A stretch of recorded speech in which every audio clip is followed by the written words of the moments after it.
신약성경 로마서 제12장 1절에서 2절까지 하나님의 말씀을 세번역 성경으로 봉독해 올리겠습니다. 형제자매 여러분, 그러므로 나는 하나님의 자비하심을 힘입어 여러분에게 권합니다. 여러분의 몸을 하나님께서 기뻐하실 거룩한 산 제물로 드리십시오. 이것이 여러분이 드릴 합당한 예배입니다. 여러분은 이 시대의 풍조를 본받지 말고 마음을 새롭게 함으로 변화를 받아서 하나님의 선하시고 기뻐하시고 완전하신 뜻이 무엇인지를 분별하도록 하십시오. 아멘.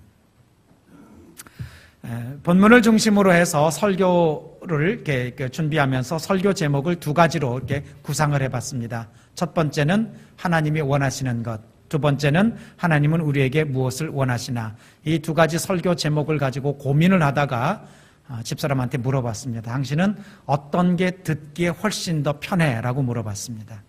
어떤 게 더 멋있어? 라고 하지 않고 어떤 제목이 듣기에 더 편하냐라고 물어봤습니다. 그랬더니 하나님은 우리에게 무엇을 원하시나가 듣기에 더 편하답니다. 하나님이 원하시는 것이라는 것보다. 이 제목 안에 또 오늘을 비롯해서 앞으로 몇 주 동안 설교하려고 하는 주제가 담겨져 있습니다. 하나님은 우리에게서 무엇을 원하시느냐.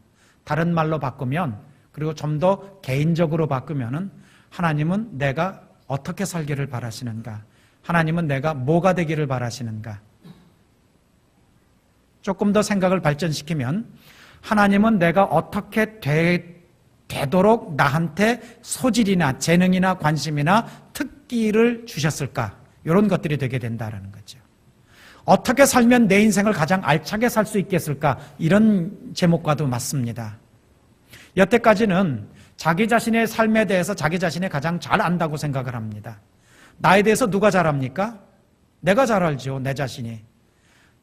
꼭 그렇지 않을 수도 있습니다. 어떤 면은 나보다도 남이 더 잘할 수 있고, 더군다나 예수 믿는 사람들은 나에 대해서 가장 잘 아시는 분은 나를 만드신 분, 지금도 나를 지켜주고 계시고 나를 이끌어가고 있으신 주님께서 나를 나보다 더 잘 알고 계시다고 우리가 고백하지 않습니까? 그걸 잘 모를 때 혼란스럽습니다. 난 도대체 뭐가 되라고 나를 이렇게 이 고생 저 고생 저곳 이곳으로 나를 끌고 다니실까? 내가 하는 일이라서 하고는 있는데 영 되는 것도 시원찮고 별로 재미도 없고 나 이거 하고 사는 게 맞나? 이런 생각이 드는 사람들도 없지는 않을 겁니다. 지난날에 있었던 분들도 있을 것입니다. 그런 생각을 하셨다면 오늘을 시작으로 해서 몇 주 동안 하나님은 나한테서 뭘 원하실까? 내가 뭘 되기를 바라실까? 내가 뭐가 되면 내 인생을 가장 알차게 살 수 있을까? 나도 남들처럼 억지로 시켜서가 아니라 내가 좋아서 몰두해서 열심히 뭔가 좀 독창적이고 새로운 생각들도 나고 그래서 주도적으로 내 인생을 살 수 있게 될까? 이런 것에 대한 해답을 오늘로부터 시작을 해서 몇 주 동안 이어지면서 수련회까지도 말씀을 들으시기도 하시고 기도하시면서 이 문제에 대한 해답을 우리 성도들이 찾으실 수 있기를 먼저 주님 이름으로 축원을 드립니다. 본문을 살펴보려고 하는데 본문은 이제 로마서로 16장으로 되어 있습니다. 그런데 로마서 전체적으로 16장으로 되어 있는 로마서는 1장에서부터 11장과 12장에서 16장까지 두 부분으로 크게 나누어집니다. 이런 부분을 조금 더 전문적인 용어로 표현을 하면은 1장에서부터 11장까지 이런 부분을 사도 바울에서 특징적으로 발견되게 되는데 이런 것을 인식적 요구라고 얘기를 합니다. 인식적 요구. 깨달음에 대한 가르침이라는 뜻입니다. 머리와 관계된 것이라는 뜻입니다. 너희가 과거에는 죄인이었는데 예수 그리스도의 은혜로 죄에서 벗어나게 됐다. 전에는 사단 마귀가 시키는 대로 쫓아다니던 그런 괴롭고 힘들고 슬픔 많은 인생이었는데 이제는 주님께서 너 대신에 내가 치러야 될 값을 치렀기 때문에 그 사실만 믿으면 믿는 것으로 말미암아 의롭게 돼서 하나님의 자녀로 회복된다. 깨달으라라는 겁니다. 인식적 요구 이렇게 얘기합니다. 인식적 요구, 깨달음에 관한 것, 다른 말로 믿음에 관한 것입니다. 우리의 믿음에 관한 부분을 로마서 1장에서부터 11장까지를 설명을 하고 있습니다.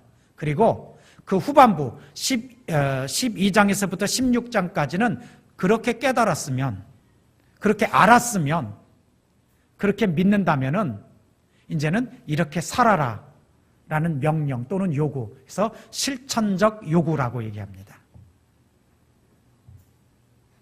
바울의 서신서는 이 인식적 요구와 실천적 요구 두 부분으로 항상 그렇게 나타납니다. 신약 성경에 나타나는 예수님의 제자들의 성향으로 볼 때도 또 이게 나타나는 게 있습니다. 어떤 사람은 믿음을 강조하는 그런 사람이 있었죠. 의인은 오직 믿음으로 말미암아 살리니, 이런 거 주장하고 강조하는 분이 있습니다. 누구죠? 이럴 때 누가 좀 딱 얘기해 주시면 얼마나 좋을까? 바울입니다. 사도 바울. 믿음에 관한 것, 인식적인 요구, 하나님과의 관계, 우리의 신분의 깨우침, 이런 것들에 대한 머리에 관한, 그리고 깨닫는 것에 관한 가르침을 가장 많이 주장하고 선명하게 가르치고 그것을 사명으로 알고 활동하신 분은 사도 바울입니다. 앞부분에 보면 그래서 하나님의 자녀됨, 예수 그리스도의 우리의 구세주 되심에 대해서, 구원의 계획에 대해서 알아들으라는 부분에 대한 이 가르침이 누구보다도 잘 되어 있습니다. 물론 바울도 실천적인 요구를 하지만 예수님의 그 초대교회 중요한 인물, 예수님의 제자 중에서 행하는 것, 실천적 요구에 대해서 사명을 걸고 가르친 분도 있습니다. 또 조심스러워지시죠? 누구지요?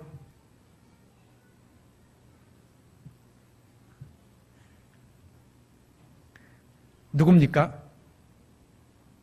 야고보지 않습니까? 야고보. 요한의 형인 사도 야고보가 아니라 예수님의 동생, 초대교회의 지도자였던 야고보 선생입니다. 야고보 선생과 사도 야고보는 구별됩니다. 사도 야고보는 그 사도행전 11장에서 그 헤롯이 핍박을 할 때 그 목베임을 당해서 처형을 당하고, 초대교회 예루살렘 교회의 신앙적인 지도자가 된 분은 예수님의 동생 야고보입니다. 이 야고보는 사람들이 믿음은 얘기로 얘기하면서 내가 이렇게 은혜 받았다고, 내가 하나님의 자녀가 됐다고 그러면서 믿음은 강조하고 은혜는 많은데 그 사람의 생활을 들이다 보니까 그 말하는 믿음만큼 따르는 실천이 없거든요. 그래서 야고보 선생님은 그 점을 가르친 것이 그게 야고보서입니다. 너희가 믿음이 있다고 하면서 행함이 없다면 너희의 믿음은 죽은 것이다라는 거죠. 살아있다고 볼 수 있는 게 아니다라는 거죠. 제대로 깨달았으면 왜 그렇게 살지를 못하느냐? 사는 것을 통해서 나타나줘야 되지 않겠느냐? 이런 것을 강조해서 야고보 선생은 이 행함을 강조했다라고 이렇게 얘기하는데, 이 두 분이 다 어디에서 나왔게요? 예수님한테서 배운 겁니다.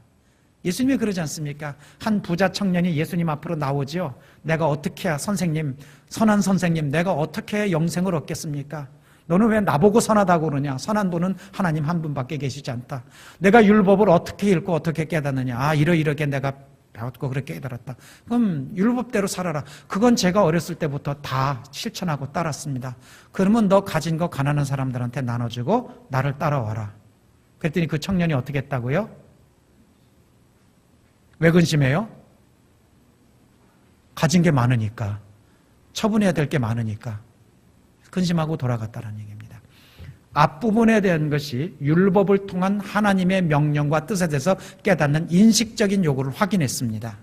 두 부분에서 네가 그래서 그렇게 깨닫고 받아들였고 믿었다면 살기도 그렇게 살아야 될 거 아니냐. 살아라라는 요구에 대해서 그 청년도 고민하고 떠나갔다라는 얘기입니다. 그래서 인식적 요구, 실천적 요구, 이거는 예수 그리스도께서 가르치신 것입니다.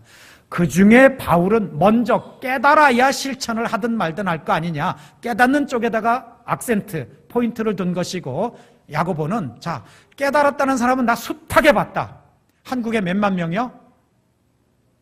1000만 명, 1000만 명. 깨달았다고, 은혜 받았다고, 예수 믿는다고 한 사람은 1000만 명이다. 그러면은 예수 믿는 것에 합당하게 저렇게 사는 것이 예수 믿고 사는 것이구나 하고 살아가는 사람은 몇만 명. 이렇다는 현실입니다. 바울 선생님도 앞부분은 깨닫는 것에 관한 것입니다. 원칙, 원리, 하나님의 뜻. 뒷부분은 그렇게 알았으면 이제부터는 이렇게 사십시오라고 전환되는 그 중간에 이 로마서 12장 이제부터 바뀌게 됩니다. 12장 1절과 2절은 로마서에도 있는 여러 중요한 우리가 막 암송하고 은혜가 되는 그런 구절들 있지 않습니까? 그런즉 오직 의인은 믿음으로 말미암아 살리니 하나님을 믿는 자 곧 그 뜻대로 부르심을 입은 자들에게는 모든 것이 합력하여 선을 이루느니라. 좋아서 막 외우고 다니지 않습니까? 12장 1절 2절도 그렇죠. 암송하는 구절입니다. 여기에 담겨진 의미가 그만큼 큰데 실천적 요구로 전환하는 그 서두에 바울이 뭐라고 얘기하는지를 통해서 우리를 향하신 하나님의 뜻, 내가 뭐가 되길 바라시는지를 하나님이 어떻게 정하셨을까? 내가 어떻게 살면 내 인생을 낭비하지 않고 온전하게 제대로 다 활용하고 찾아낼 수 있을까? 이런 주제를 살펴보자라는 겁니다. 저는 어렸을 때 우리 어머니가 일하시는 걸 보면서 어렴풋이 그런 제 습관에 나중에 습관이 된 것이 있습니다. 어머니가 이제 양재를 좀 혼자서 배우셨어요. 재봉틀 돌리면서. 그때는 굉장히 가난할 때라 시장에 가서 포목점 가서 제대로 필로 이렇게 끊지를 못하고 자투리, 쓰다가 남은 좀 이렇게 이런 자투리들을 싼 값에 보따리로 이렇게 사다가 이제 옷 본을 이제 책에서 보고 그려가지고 종이로 먼저 이제 옷 본을 이렇게 그립니다. 그리고 그걸 대고 이제 이게 반달처럼 생기고 납작한 초크로 이렇게 그려가지고 이제 오려가지고 하는데 요만한 자투리 천에서 알뜰하게 버리는 거 없이 알뜰하게 오려내느라고 요리대보고 조리대보고 하는 걸 어렸을 때부터 어깨너머로 봤어요. 천 하나에서 낭비되는 것 없이 알뜰하게 챙겨서 하느라고. 요즘 제가 그 짓을 하고 있지 않습니까? 스티로폼 오릴 때 스티로폼 그거 얼마나 한다고 글자 파서 뭐 하는데 그 글자 본을 여기다 대보고 저기다 대보고 하여튼 낭비되지 않게 알뜰하게 쓰려고. 음식하는 분들도 그러시죠. 이 재료를 어떻게 해서든지 가급적 버리는 것 없이 다 쓰려고. 일 보는 사람들도 그러지 않습니까? 어디 서울 나갈 일 있으면은 그것만 하나 덜렁 갔다 오지 않고 기왕에 서울 나가는 김에 알뜰하게 시간 챙겨가지고 움직이는 거리, 동선에 따라서 할 수 있는 일은 몇 가지를 효율적으로 봐오고 싶은 게 사람의 마음입니다. 그렇다면 우리가 더 신경 써야 되지 않겠습니까? 우리의 인생이라는 이 큰 모세의 표현대로면 70이요 강건하면 80이라는 그 원장을 받았지 않습니까? 원판. 거기다 우리의 하루, 일주일, 한 달씩 거기다 뭔가를 떠내요. 우리의 인생을. 어떤 건 쓸모 있는 게 남고 어떤 건 버려지는 거 없습니까? 사시는 동안에, 살아온 동안에 다 쓸모 있는 거였습니까? 겪으신